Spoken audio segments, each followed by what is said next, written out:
Dans cette vidéo, on va s'intéresser à la proposition 31 du livre 1 des éléments d'Euclide qui nous dit que d'un point situé en dehors d'une droite donnée, mener une parallèle à celle-ci.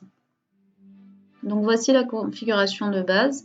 Donc ici, on ne va pas utiliser les notions classiques qui consistent à construire deux cercles, puis un deuxième point, enfin qui consiste à construire du coup deux perpendiculaires à notre droite AB ici, mais juste à utiliser en fait la notion d'angle alterne interne égaux qui définissent du coup lorsqu'on a deux angles alternes internes égaux en fait ils définissent deux droites parallèles.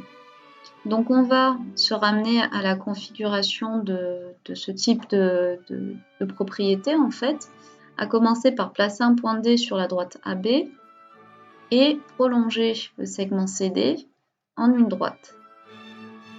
Maintenant, on va construire par exemple l'angle ADC à son symétrique, de sorte que l'on ait un autre point ici, de sorte que l'angle DC et cet autre point forment le même angle qu'ici. Donc pour ce faire, on va devoir utiliser du coup la symétrie. Donc je détermine le point milieu du segment CD et je détermine du coup le symétrie de A par le centre E. Ça me donne le troisième point que je cherchais et en construisant cet angle, effectivement, je vais avoir l'angle DCA' qui va être égal à l'angle CDA. Hop, d'ailleurs GeoGebra me calcule qu'effectivement ces angles-là sont bien égaux, donc on va un petit peu les colorier. Tac, tac. Et là, du coup, on va maintenant prolonger notre segment CA' en une droite.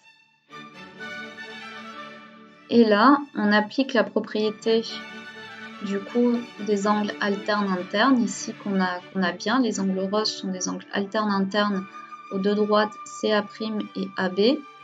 Comme ils sont égaux, ils définissent alors deux droites parallèles, donc ça veut dire que CA' et AB sont par conséquent parallèles. Donc on a bien prouvé la proposition 31 qui nous disait que d'un point situé en dehors d'une droite, nous avons construit du coup une parallèle à cette droite. Et tout cela en utilisant les propriétés des angles alternes internes. Encore une fois, je le redis, il y a une autre méthode qui est un peu plus longue, qui consiste à construire deux perpendiculaires et de tracer à même hauteur ces perpendiculaires. Mais il y a toujours, encore une fois, la notion de symétrie dans cette construction. Donc la moralité, c'est que la construction d'une parallèle à une droite passant par un point nécessite encore une fois l'intervention de la notion de symétrie.